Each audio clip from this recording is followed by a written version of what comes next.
인기 웹툰 만화가 겸 방송인 기안84의 근황이 많은 사람들에게 충격을 주고 있습니다. 기안84를 모르시는 분들을 위해 기안84에 대해 소개해드리자면, 수원대학교 조형예술학부를 중퇴한 기안84는 지난 2008년 웹툰 모병가를 통해 웹툰 작가로 데뷔했으며, 영화화되기도 한 패션왕이라는 웹툰을 통해 큰 인기를 모은 바 있습니다. 현재는 패션왕의 후속작격인 웹툰 복화광을 연재 중이며, MBC의 간판 예능 채널인 나 혼자 산다에 출연 중이기도 합니다.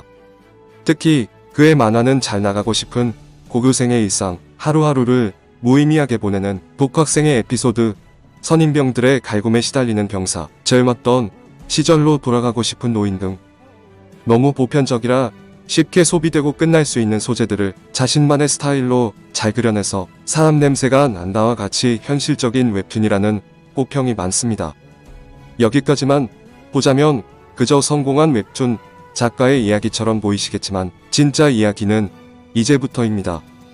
기안84는 지난해 8월 자신이 웹툰을 통해 성상납을 연상시키는 듯한 장면을 담아 이른바 여성 혐오 논란의 중심에 서기도 했었고, 이 때문에 자신이 연재하던 웹툰에 온갖 악플이 달린 것은 물론이고, 자신이 출연 중이던 방송 나 혼자 산다에 하차시켜달라는 여러 압박에 시달리기도 했었습니다. 여기에 그치지 않고 지난달 26일에 올라온 네이버 웹툰 복화광에서는 등장인물이 급등한 집값에 놀라 머리가 깨지는 장면을 그려 문재인 대통령의 열성적인 지지자들을 뜻하는 이른바 대깨문들을 비판했다는 논란에 휩싸이면서 순식간에 문화계의 뜨거운 감자로 떠오른 바 있습니다. 사실 이 정부 들어서 부동산 문제는 매우 심각한 사회 문제로 떠오른 데다가, 특히나 이 웹툰을 주로 즐겨보는 2030 젊은 세대들은 정말로 내 집 마련이 당장의 심각한 문제이기 때문에 화제가 될 수밖에 없었습니다. 다소간의 차이는 있겠지만 이들 사이에서는 기안84의 웹툰이 매우 큰 호평을 받고 있습니다. 그러나 이 웹툰에서 풍자한 내용을 불편하게 여긴 사람들 역시 있을 수밖에 없었고, 이런 네티즌들은 웹툰에서 왜 정치 이야기를 하느냐, 조회수와 댓글 때문에 일부러 정치 이슈를 다루고 있다, 웹툰 검열 좀 해라는 등의 반응을 보이며 기안84를 득달같이 달려들어 비난하고 나섰습니다. 반면 또 다른 네티즌들은 집값 넘사벽, 임대주택 사라져야 한다, 이건 진짜 시대상을 반영한 진짜다, 현 정권 정치 풍자 그 자체, 기안84 꿋꿋이 신념 보여달라라는 반응을 보이며 긍정적인 의견을 보였는데, 저 역시 기안84가 다룬 내용은 만화가로서 충분히 다룰 수 있는 내용들이 아니었나 생각하고 있습니다. 단지 내용이 호불호가 갈리기 심한 내용이기 때문에 이 내용을 불편하게 여길 만한 분들도 있는 것은 어쩔 수 없어 보이기는 하지만, 그렇다고 해서 기안84를 향해서 그런 악플들을 달 만한 수준의 내용이었는가 하면 저는 그 부분에 대해서는 동의하기가 힘듭니다. 사실 기안84는 자신의 웹툰이 큰 인기를 끌면서 자연스럽게 큰 돈을 벌게 되었고, 이에 따라 지난 2019년에는 서울 송파구 석촌동에 소재한 한 상가 건물을 약 46억 원에 매입했던 바 있습니다.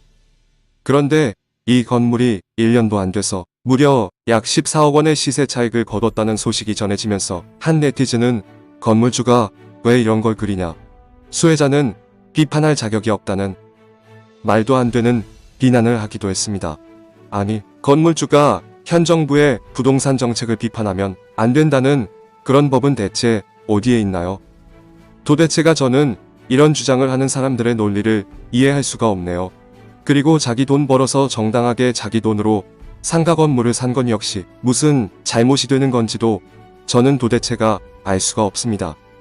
그래서 그랬을까요? 그동안 언론에 자신의 심정을 그다지 잘 털어놓지 않던 기안84가 15일 웹툰 작가 이말년이 운영하는 유튜브 채널 침착맨 채널에 출연해 기안84 인터뷰 일부 이제 웹툰이 힘들어요라는 제목의 영상에 출연해 말한 내용이 여러모로 화제가 되고 있습니다.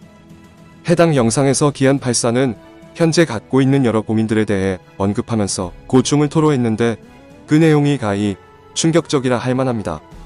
기안84는 이 인터뷰에서 네이버도 무섭고 시청자도 무섭다, 모든 사람들이 무섭게 변한다면서 내가 그렇게 만드나, 욕을 많이 먹어서 위축되어 있는데 또 욕을 먹는다, 전공자도 아닌데 왜 TV에 얼굴을 비추냐는 등 이유로 뭐래도 욕을 먹을 수밖에 없는 상황이 돼버렸다고 그간 자신이 겪은 정신적인 고통을 털어놓았는데요.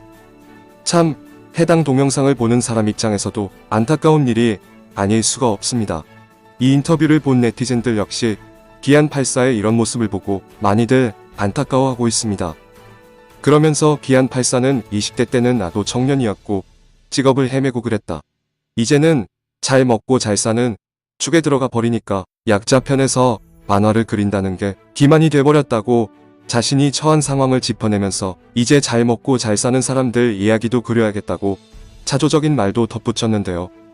아무래도 기안84는 이런 말들을 통해서 최근 자신의 웹툰을 둘러싼 부동산 풍자, 비판 논란에 대한 심정적인 고통을 돌려서 표현한 것으로 보입니다. 특히 기안84가 마지막으로 잘 먹고 잘 사는 사람들의 이야기도 그려야겠다고 말한 것은 아무래도 자신이 건물주, 그것도 무려 강남에 자기 이름으로 된 건물을 가진 건물주인데도 부동산 관련 문제를 풍자했다는 황당한 비판이 쏟아진 것을 의식한 것 같은데요. 그렇다면 기안84가 혹시 최근 큰 인기에 방영된 드라마 펜트하우스 같은 만화도 그리는 걸까요? 글쎄요, 이어지는 인터뷰 내용을 보면 기안84가 그런 내용의 웹툰을 진짜로 그릴 것 같지는 않습니다. 차기작에 대한 진행자의 질문을 받은 기안84가 이제 차기작은 없다. 모르겠다.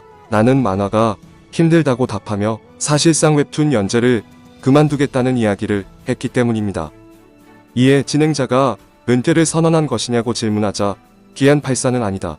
연재하는 건 제가 하고 싶은 일이며 감사한 일이기도 하다. 벌써 그림을 그린 지 10년이 됐다. 만화가는 연재 중에는 삶이 없다. 좀 있으면 40이니까 하고 싶은 걸 해보면 좋겠다고 생각했다고 말하며 당분간 만화를 좀 쉬고 싶다는 뜻을 내비쳤습니다. 또한 기안84는 초등학교 때에는 꿈이 가수였다. 발라드 가수를 하고 싶다. 개인적인 소망이라고 말했는데요. 그렇다면 조만간 복면가왕 같은 프로그램에서 노래를 부르는 기안84의 모습을 볼 수도 있지 않을까 내심 기대도 되네요. 어쨌든 네티즌들은 마음고생이 심했을 기안84에게 응원의 메시지를 보내며 부디 기안84가 지금 보내고 있는 힘든 시간을 잘 이겨내기를 한 마음으로 기원했습니다. 기안84의 만화에 대해서는 분명 호불호가 갈릴 수 있다고 생각합니다. 저 역시 개인적으로는 기안84의 만화를 그렇게까지 좋아하는 편은 아닙니다. 하지만 어쨌건 만화가라는 직업은 자신이 생각하는 내용을 가감없이 만화에 담아낼 수 있어야만 진정한 만화가라고 생각합니다. 그런데 일부 독자들은 자신들의 생각과 다르다는 이유만으로 이렇게 심각한 악플을 쏟아내는데 과연 이런 사람들을 진정한 의미에서 독자라고 할 수가 있을까요? 표현의 자유에는 나의 생각을 말할 자유가 있는 만큼 남의 생각도 존중해줄 책임이 같이 따른다는 평범하면서도 무거운 진리를 다시 한번 말씀드리며 오늘 방송은 여기서 마치겠습니다.